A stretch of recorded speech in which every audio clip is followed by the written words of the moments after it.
भारत में एक ऐसे शहर के ऊपर चर्चा करने वाले हैं जो पूरी भारत की दिशा और दशा को बदल के रख देगा। आज के टाइम में फॉरेन कंट्री से हम किसी भी इंडस्ट्रियल को या किसी भी एलिगेंट को बुलाएं, इनवाइट करें किसी भी देश की सरकार को, तो हमारे पास में भारत में कोई ऐसा शहर नहीं है जिसको हम रिप्रेजेंट कर सकें और दुनिया को दिखा सकें कि इतना खूबसूरत, इतना हाईटेक सिटी है। क्योंकि हमारे देश में ज्यादातर पुराने शहर हैं जो पुराने नक्शे के हिसाब से बने हुए हैं, कंजेस्टेड है, पतली पतली गलियां हैं और उसमें बड़ी गाड़ियों का आना जाना नहीं हो पाता है। तो हमें जरूरत है कुछ बहुत ही ज्यादा हाईटेक और स्मार्ट सिटी की। तो उसी प्लानिंग में भारत में बहुत सारे स्मार्ट सिटी बन रहे हैं, लेकिन उन स्मार्ट सिटी में भी दो प्रकार की क्वालिटी होती है। एक को बोलते हैं ब्राउनफील्ड स्मार्ट सिटी और एक को बोलते हैं ग्रीनफील्ड स्मार्ट सिटी। तो आज हम बात करने वाले हैं उसी ग्रीनफील्ड स्मार्ट सिटी में से एक स्मार्ट सिटी जिसका नाम है धोलेरा। धोलेरा का डंका आज पूरे विश्व में बज रहा है और इन्वेस्टर लोग दौड़ दौड़ के धोलेरे की तरफ आ रहे हैं। बहुत सारे लोगों की ये जानकारी नहीं है कि इन्वेस्टमेंट कब, कहां और कैसे करना चाहिए, और बहुत सारे ऐसे सवाल रहते हैं जिनका सही जवाब नहीं मिल पाने की वजह से वो अपना इन्वेस्टमेंट सही जगह पे नहीं कर पाते हैं। तो आज मैं प्रयास करूंगा उन सभी सवालों का जवाब देने के लिए। तो चलते हैं, बढ़ते हैं आगे बिना समय गवाए और हम जानते हैं धोलेरा क्या है। साथियों, ये एक धोलेरा का मैप मैंने आपके सामने रखा है। यह है Dholera SIR, Dholera smart city का मैप। इस मैप में आपको दिख रहा है कि ये कहां पे लोकेटेड है। आप ये गुजरात के अंदर अहमदाबाद शहर को तो सभी लोग जानते ही हैं, और ये अहमदाबाद, और नीचे अगर देख रहे हैं तो यहाँ पे आपको भावनगर दिख रहा है। अहमदाबाद और भावनगर के सेंटर में ये धोलेरा आता है। अहमदाबाद से एक हाईवे निकलता है जो राजकोट की तरफ जाता है, बीच में बगोदरा आता है और बगोदरा से फेदरा, फेदरा होते हुए पीपली और पीपली से अंदर ये इस प्रकार से रोड आता है। ये है आपका पुराना हाईवे। लेकिन धोलेरा को मिला है स्पेशल एक्सप्रेस हाईवे जो अहमदाबाद से सीधा इंटरनेशनल एयरपोर्ट होते हुए धोलेरा में आता है। आज हम बात करेंगे कि कैसे, कितना और कहां इन्वेस्टमेंट करने की अपॉर्चुनिटी है।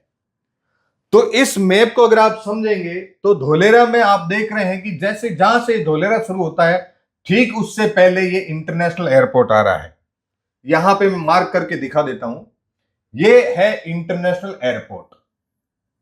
इस बात को बहुत बारीकी से समझना है। International airport with cargo and passenger. पूरे विश्व से धोलेरा को कनेक्टिविटी देने के लिए ये इंटरनेशनल एयरपोर्ट बन रहा है। कार्गो, बात को ध्यान से सुनिएगा, कार्गो एंड पैसेंजर डेडिकेटेड है। कार्गो यानी कि बड़े प्लेन का आना और जाना रेगुलर यहां पे चलेगा, और इस धोलेरा को एक्सप्रेस हाईवे भी मिला है जो पूरा धोलेरा को कनेक्ट करता है लास्ट तक। ये धोलेरा के अंदर इसकी साइज 250 मीटर की है। अब बात को समझेंगे, ये जो हाईवे है ये एलिवेटेड हाईवे है। जमीन से लगभग कई जगह पे 10 फीट तो कई जगह पे 15 फीट की हाइट लेके इसको बनाया गया है। प्लस ये लॉक है, दोनों तरफ से ये लॉक है यानी कि रेलिंग लगाई हुई है। और यहां पे एक इंटरकनेक्ट दिया है धोलेरा से ठीक पहले जिसको पीपली डायमंड सर्कल बोलते हैं, जो जाके सीधा धोलेरा एसआर के अंदर खुल रहा है। ये भी मैं बताना चाहूंगा फिर से, ये एलिवेटेड रोड है। इस धोलेरा के अंदर ये जैसा ये पीपली सर्कल बना है वैसे ही पूरे धोलेरा को कनेक्ट करने के लिए जगह जगह पे 7 सर्कल अंदर बने हैं। एक सर्कल ये पीपली वाला 8 और एक इधर वाला अधेलाई वाला 9। इसके बाद में यहां पे ये लास्ट सर्कल है और यहां पे ये एक्सप्रेस हाईवे खत्म हो जाता है। अब ये लॉक्ड होने के साथ में ही यहां तक। इसके बाद में भावनगर से अधेलाई की अगर बात करें तो नॉर्मल स्टेट हाईवे है, तो एक्सप्रेस हाईवे यहां पे खत्म हो जाता है। पहली बात को इसको समझना। दूसरी बात को कि ये धोलेरा 3 तरफ से लॉक है। यहां पे इंटरनेशनल एयरपोर्ट आ गया और इधर आता है खंबात की खाड़ी। अब बात करते हैं इन्वेस्टमेंट की। तो अगर किसी भी व्यक्ति को अगले 100-200 दिनों के अंदर कुछ इंडस्ट्री चालू करनी है और रेडी पोजीशन आज के आज जाके वहां पे आपको बाउंड्री बनानी है और कोई इंडस्ट्री या कमर्शियल एक्टिविटी करनी है तो बेशक आपको यहां पे इन्वेस्टमेंट करना चाहिए। और वो एरिया कौन सा है? Activation area.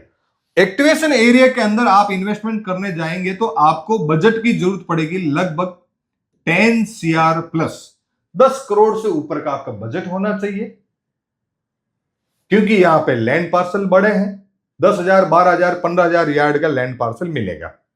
लेकिन अगर आपको अभी इस समय इंडस्ट्री चालू करनी है तो यहां पे plug and play system ready है, आज के दिन आप पोजीशन ले सकते हैं। अगर इससे छोटे बजट से आप धोलेरा में एंट्री करना चाहते हैं तो फिर आपको आना चाहिए नेक्स्ट 4B1 और 4B2 में, जहां पे आपका बजट की जरूरत पड़ेगी मिनिमम 3 CR, 3 करोड़ से लेके ऊपर स्काई ऑफ लिमिट। जितनी लैंड आप परचेज करना चाहते हैं वैसा आपको बजट रेडी करना होगा। यहां पे जैसे एक्टिवेशन एरिया में पिछले 5 सालों में ये रोड रास्ते बन के तैयार हुए हैं, ठीक उसी प्रकार आगे आने वाले 3 से 5 सालों में यहां पर भी रोड रास्ते बनने की संभावनाएं हैं। फिर इसके अलावा एक ऑप्शन और बनता है, वो 250 मीटर हाईवे के दोनों तरफ का जो एरिया है, जो बाजार में लीनियर के नाम से जाना जाता है।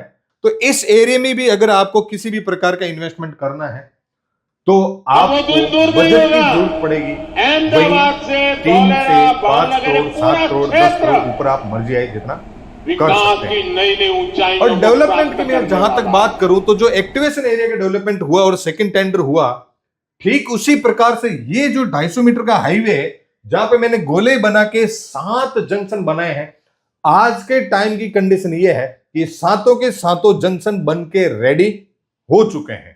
तो आप धोलेरा के किसी भी एरिया में इन्वेस्टमेंट करते हैं, बड़े से बड़ा बेनिफिट आपको मिलने वाला है।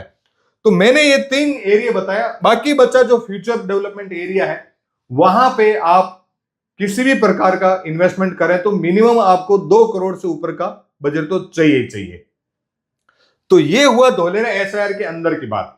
लेकिन जिनके पास में छोटा बजट हो, अगर छोटे बजट से कोई शुरुआत करना चाहता है धोलेरा की, तो वो कहां करे और उसका क्या फ्यूचर है, क्या प्लानिंग है, उसके ऊपर मैं आपके बीच में जरूर चर्चा करना चाहूंगा।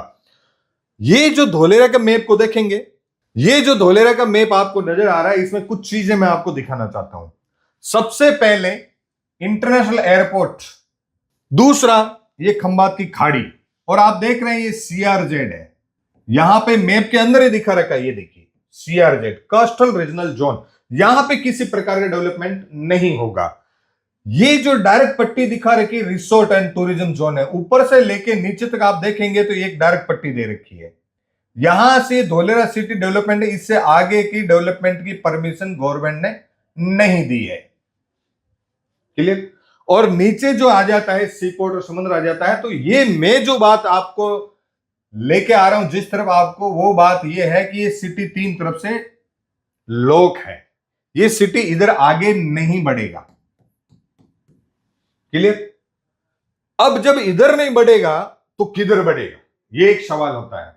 लेकिन उसके साथ में इन्वेस्टमेंट की अगर बात करें और फ्यूचर की अगर बात करें तो इस सिटी के अंदर लगभग आने वाले समय में 10 लाख से ज्यादा लोग जॉब करने को आने वाले हैं। अब लैंड ऑफ अपॉर्चुनिटी क्या है, ये 10 लाख लोग कहां रहेंगे, इनका घर कहां होगा? तो अगर आज यहां पे लैंड ऑफ अपॉर्चुनिटी की बात करें तो रेजिडेंशियल एरिया के अंदर मिनिमम गाइडलाइन पे जाए तो 350 यार्ड का प्लॉट रहता है। कितना? 350 यार्ड का। और जैसा कि बहुत सारे लोग अपने अपने तरीके से बातें करते हैं कि रेरा का प्लॉट लेना चाहिए, रेरा के अलावा कुछ लेना नहीं चाहिए। हालांकि मैं इस सब्जेक्ट पे ज्यादा बात करना नहीं चाहता, लेकिन मैं ये बता देता हूं कि 350 गज का अगर रेरा प्लॉट कोई भी लेना जाए धोलेरा SIR के अंदर, तो आज की जो कीमतें चल रही है उसके अकॉर्डिंग लगभग 50 लाख रुपए का बजट चाहिए ही चाहिए। अब रेरा की क्या सिक्योरिटी है, क्या रेरा अभी यहां पे लागू हो चुका है और रेरा के सारे नॉर्म्स यहां पूर्ण हो रहे हैं क्या, ये सब्जेक्ट बहुत अलग है। इसके ऊपर मैं बहुत जल्दी आपके लिए एक नया वीडियो लेके आऊंगा। लेकिन मेरा कहने का मतलब यह है कि अगर वो सारी बातें माने तो 350 यार्ड का प्लॉट लेने के लिए लगभग 40 से 50 लाख का बजट चाहिए। साथियों, जो बंदा आज से 4-5 साल बाद में जो जॉब करने आएगा, क्या उस बंदे के पास 50 लाख रुपए है कि आज वो एडवांस में अपना प्लॉट लेके रखे? मेरे को तो मुश्किल लग रहा है। और जब आज नहीं है तो आने वाले समय में 5 साल बाद वो जॉब करने आएगा तो ये 50 लाख का बजट खर्च करके जो प्लॉट आज खरीद रहे हैं, उनकी प्रॉपर्टी कितने की हो जाएगी? अगर ज्यादा नहीं, अनुमानित अगर ग्रोथ को देखें, वैसे पिछले इतिहास को देखा जाए तो लगभग 5 गुना हो जाता है 2 से 2.5 करोड़ का। लेकिन मिनिमम एवरेज को भी लेके चले तो 3 गुना मान के चले, यानी कि लगभग 1 से 1.5 करोड़ का हो जाता। तो क्या वो लोग जो जॉब करने आएंगे वो 1.5 करोड़ रुपए खर्च करके ये जमीन लेंगे और अपना घर बनाएंगे? इम्पॉसिबल सा लगता है। तो वो लोग कहां जाएंगे? जो यहां पे 10 लाख से ज्यादा लोग जो जॉब करेंगे वो कहां जाएंगे? इधर से ये सिटी लॉक है। तो सीधी सी बात यह है कि जब अंदर पॉसिबल नहीं है तो नियर बाई जहां पर भी पॉसिबिलिटी है वो उस तरफ अग्रसित होंगे और वहां पे लेंगे। इसीलिए धोलेरा एसआईआर के अलावा धोलेरा के बाहर भी बहुत सारे प्लॉटिंग का काम चल रहा है और जिन लोगों के पास जैसा बजट है उसके अकॉर्डिंग वो अपना डिसीजन ले रहे हैं और अपने प्लॉट ले रहे हैं। यहां पे कोई 100 यार्ड का प्लॉट ले रहे हैं तो कोई 150 यार्ड का भी ले रहे हैं, कोई 200 का भी ले रहे हैं, कोई 300 का भी ले रहे हैं।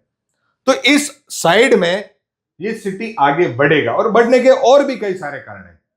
आप देख पा रहे हैं कि गुजरात का बड़ा शहर है अहमदाबाद और दूसरा बड़ा शहर है भावनगर, और इस भावनगर और अहमदाबाद के बीच में का ये आपको नया एक्सप्रेस हाईवे दिख रहा है।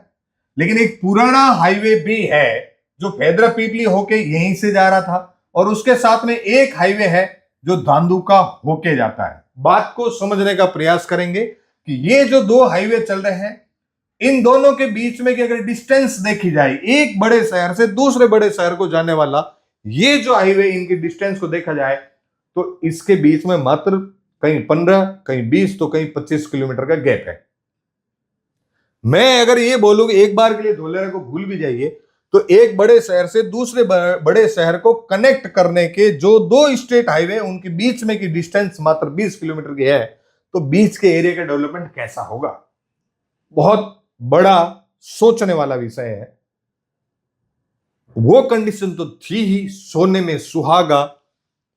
धोलेरा की प्लानिंग यहां पे आ गई तो 50% एरिया तो धोलेरा ने ही घेर लिया, बाकी बचा पीछे का ओनली कहीं पे 8 किलोमीटर तो कहीं 10 किलोमीटर, कहीं 12 किलोमीटर का एरिया है। और ये धोलेरा से बाहर निकलते ही एडजॉइनिंग एरिया कहलाता है। जो लोग यहां पे रहने की जगह नहीं बना पाएंगे, अपना आशियाना नहीं बना पाएंगे, उन लोगों के लिए गोल्डन अपॉर्चुनिटी ये साइड वाला एरिया कहलाता है। लेकिन इसमें भी मैं एक बात जरूर बोलूंगा कि एडजॉइनिंग यानी कि नियर बाई, अगर लैंड को आपने होल्ड किया, प्लॉट परचेज किया, यहां पे अगर आपने किसी भी प्रकार का इन्वेस्टमेंट किया तो आपके लिए बहुत ज्यादा बेनिफिशियल होगा।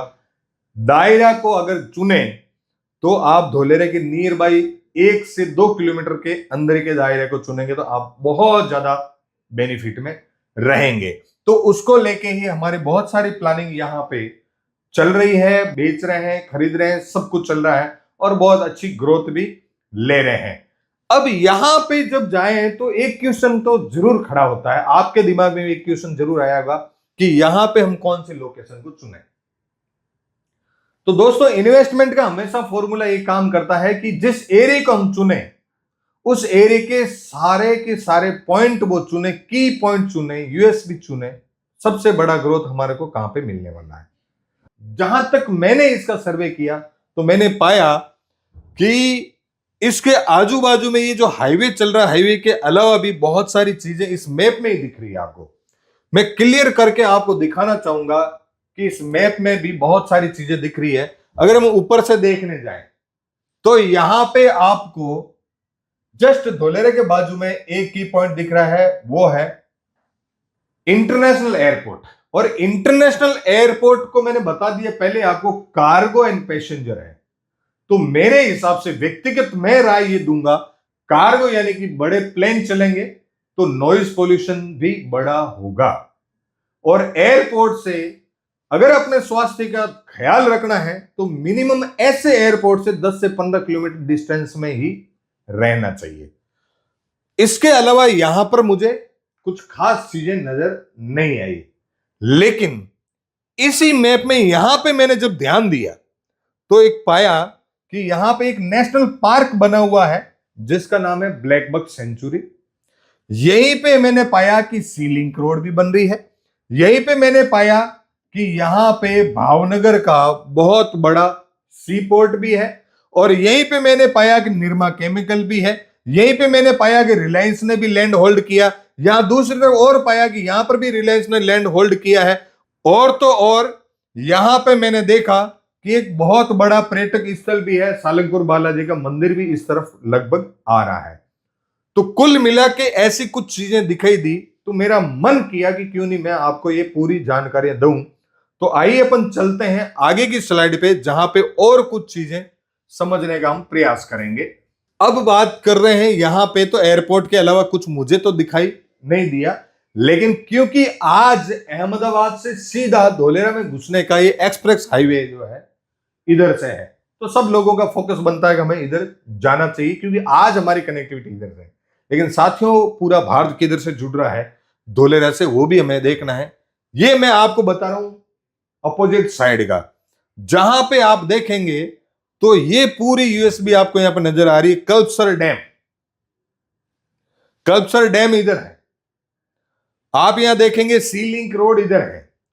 आप यहां पे देखेंगे कि भावनगर बहुत बड़ा इंडस्ट्रियल एरिया इधर है। आप यहां पे देखेंगे कि यहां पे निरमा केमिकल की इंडस्ट्री है।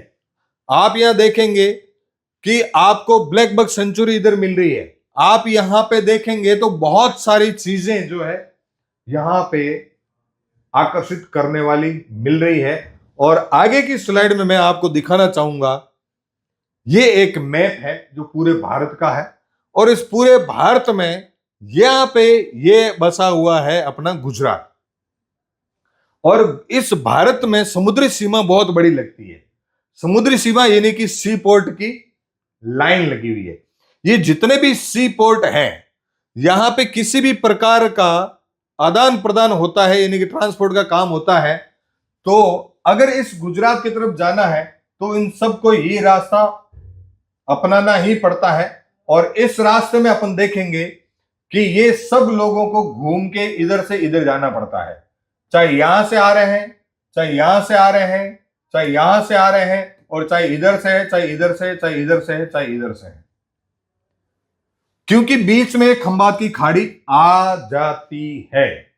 तो साथियों भारत के नक्शे में अगर ये देखा जाए तो ये खंबात की खाड़ी जो आपको नजर आ रही है, ये खंबात की खाड़ी होने की वजह से दक्षिणी भारत का ये वाला पूरा एरिया डिस्कनेक्ट है इस एरिया से।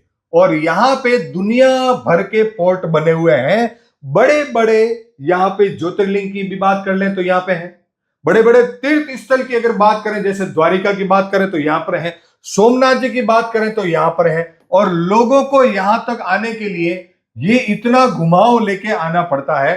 और इसी बात को ध्यान में रखते हुए गवर्नमेंट ने नेक्स्ट प्लानिंग किया है सीधा रोड को इधर कनेक्ट करने का, ताकि ये डैम भी बन जाए। तो आने वाले समय में जो पानी की समस्या रेगुलर यहां पे रहती है वो समस्या हमेशा हमेशा के लिए खत्म हो जाएगी, क्योंकि यहां पे इस खंबात की खाड़ी में बहुत सारी छोटी बड़ी नदियों का पानी ऑलरेडी आके गिरता है और वो पानी वेस्ट हो जाता है। तो इसको कल्पसर डैम का नाम दिया गया है। और यहाँ पे डैम की योजना के साथ में ये एक हाईवे का प्लानिंग भी हो गया है, जिससे दक्षिणी भारत से पूरा ये गुजरात जुड़ जाएगा। और ये ट्रैफिक का भी बहुत बड़ा डाइवर्जन यहाँ पे होने वाला है। और जब ये यहाँ पे होने वाला है तो एक तीर में कितने शिकार होने वाले हैं उनको समझने की बारी है।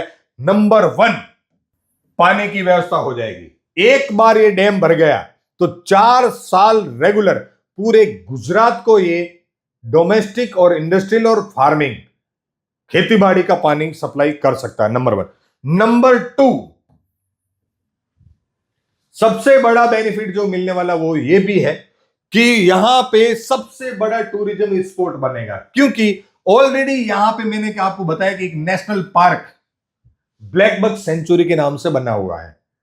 तो जहां भी डैम बनता है वहां पे टूरिस्ट आते ही आते हैं और टूरिज्म स्पॉट बनता ही बनता है।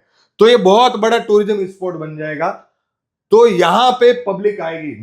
नंबर 3 जो बेनिफिट मिलने वाला है वो ये है कि ट्रांसपोर्ट बहुत इजी हो जाएगा, लोग सीधे यहां पे पहुंच जाएंगे। तो ऐसे बहुत सारे बेनिफिट है। जब इतना सब कुछ बड़ा डेवलपमेंट होने वाला है तो आपको ध्यान देना चाहिए कि हमें इन्वेस्टमेंट कहां पे करना है।